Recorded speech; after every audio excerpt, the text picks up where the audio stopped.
Meus amigos, o Igor Gadelha do Metrópolis deve ter uma fonte muito próxima de Joaquim Barbosa, trouxe novas notícias aí, desta vez já depois que o encontro entre o ex-juiz, lá o ex-ministro do STF, se encontrou com o ex-juiz e pré-candidato à presidência da República, Sérgio Moro.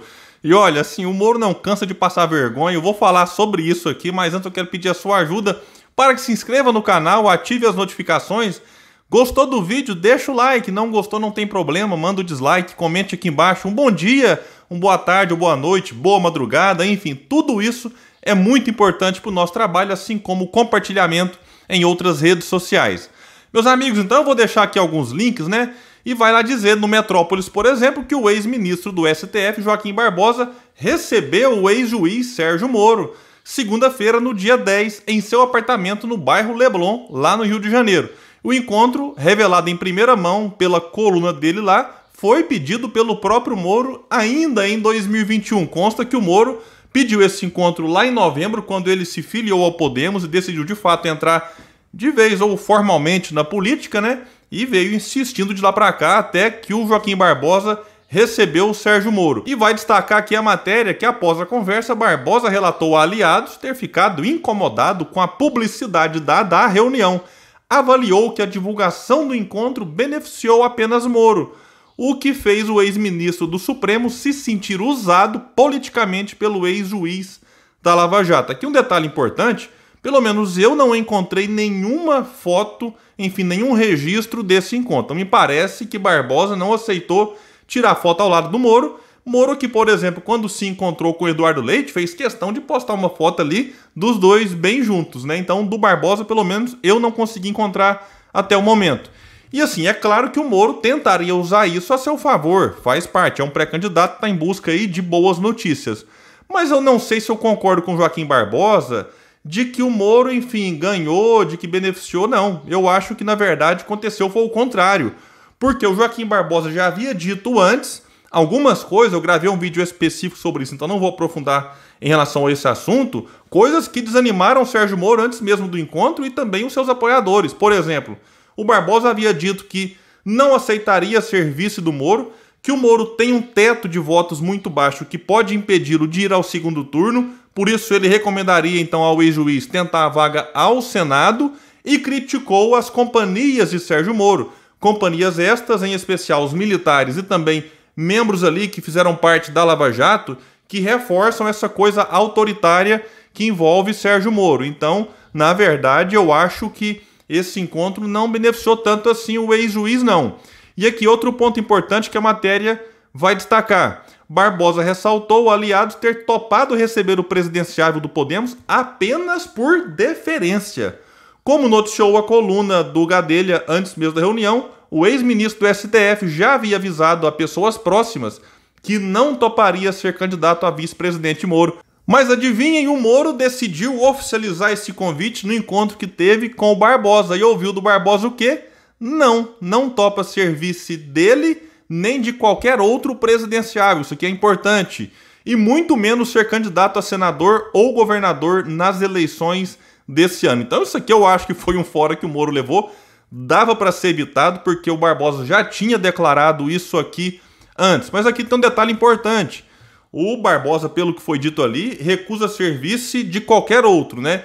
E dizem que por conta do estilo do Barbosa, enfim, ele não aceitaria nada menos que a presidência. Então aqui ele disse, de fato, que não quer ser nem senador, nem governador, mas também não disse que quer candidatar à presidência, como já foi especulado, por exemplo, na eleição passada. O Barbosa parecia, inclusive, muito bem colocado nas pesquisas, ele que é filiado ao PSB. Vamos aguardar para esse ano. Até agora ele não apareceu em nenhuma pesquisa, mas Joaquim Barbosa está aparecendo mais no noticiário, enfim. Quem sabe daqui para frente eles comecem a testar também o nome dele nas pesquisas. E semana passada também foi muito divulgado pelos blogs petistas de que Barbosa declara voto em Lula. Mas o pessoal tem que ir um pouco além, né?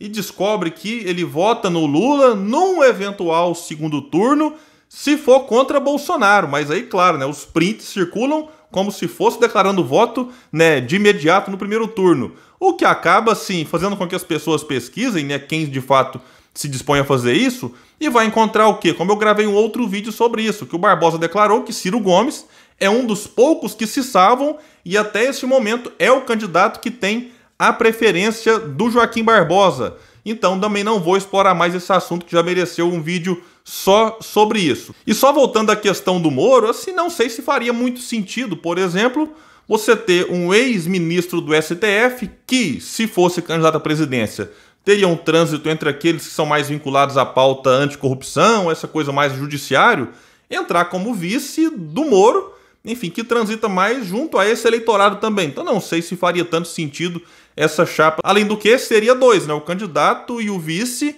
sem nenhuma experiência com gestão pública. Então eles enfrentariam certamente ali várias críticas também por isso. E uma outra notícia que o antagonista publicou sobre o Moro. Julian Lemos defende que o ex-juiz se alie à União Brasil para garantir, no entender do deputado da Paraíba, a estrutura competitiva na corrida presidencial. A ideia dele, né, é de que inclusive Moro migrasse para a União Brasil e colocasse como vice quem? A Renata Abreu, que é a presidente do Podemos, o partido que hoje abriga Sérgio Moro. Então muitos especulam agora nesse sentido, só que na verdade a especulação maior que existe seria do contrário, o Moro continuar no Podemos, partido da Renata, e o vice vir de indicação do União Brasil. Aí isso daria ao Moro maior tempo de televisão, mais recursos, porque a União Brasil junto com o PT é o partido aí com maior tempo e maior verba para esse ano do fundo eleitoral. Então a gente tem que aguardar. De todo jeito, não dá para ficar, agora o Moro com tempo de televisão vai ser eleito. Isso por si só não garante que o candidato cresça. Basta lembrar do Geraldo Alckmin, né? Tinha lá um latifúndio na televisão, na rádio, enfim, e não cresceu. Por quê? Porque era um candidato que não animava, que não empolgava, enfim, ficou meio que exprimido naquela eleição que acabou sendo polarizada entre Bolsonaro, o candidato do PT, que foi o Lula até 3 semanas antes das eleições. Depois o TSE fez o óbvio, que todo mundo sabia, que era dizer: Lula, você não pode ser o candidato. Aí o PT... Oxa, a gente tinha esperança, vamos então colocar o Haddad. Colocaram o Haddad, achando que daria certo aquilo, a Manuela entrou como vice e o Haddad conseguiu crescer, ter 29, Bolsonaro 46, foram para o segundo turno e aí deu no que deu, como apontavam as pesquisas ali já, né, faltando aí um mês, 2, já mostravam que o Haddad, se fosse o segundo turno, perderia como perdeu. Naquelas eleições, nós tivemos ainda Ciro Gomes conseguindo, né, apesar de todas as dificuldades, pouco tempo de televisão, enfim, o PT fazendo tudo para prejudicá-lo, o Ciro conseguiu ainda ter 12,47%, e o Alckmin, que tinha então esse tempo de televisão bem generoso, ficou em quarto, tendo menos que 5% dos votos válidos. Então, tempo de televisão por si só não garante nada, depende do produto que está sendo oferecido, né? Então, no caso, eu acho que o Moro não é um produto que seja capaz de empolgar. Eu tenho acompanhado alguns liberais, mesmo entre eles você olha assim e já fala: ixi, isso aí não vai pra frente, enfim. E essa ideia do Julian Lemos, ela parte porque ele acha que o Moro, de novembro pra cá, já tinha que estar num patamar acima daquilo que ele aparece nas pesquisas. Então essa medida, essa mudança seria uma nova tentativa de fazer com que o Moro mostrasse alguma força a mais em relação aos números que ele tem apresentado neste momento.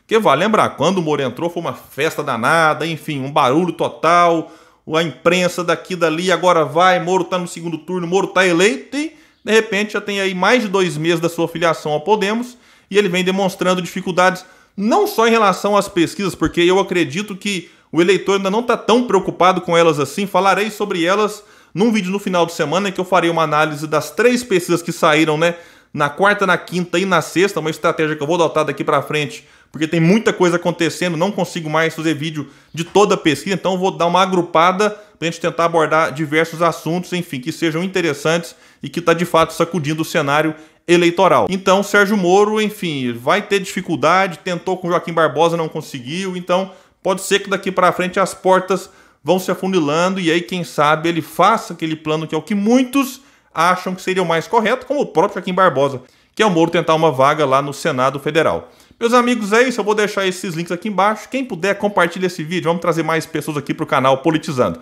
Valeu, meus amigos. Até mais.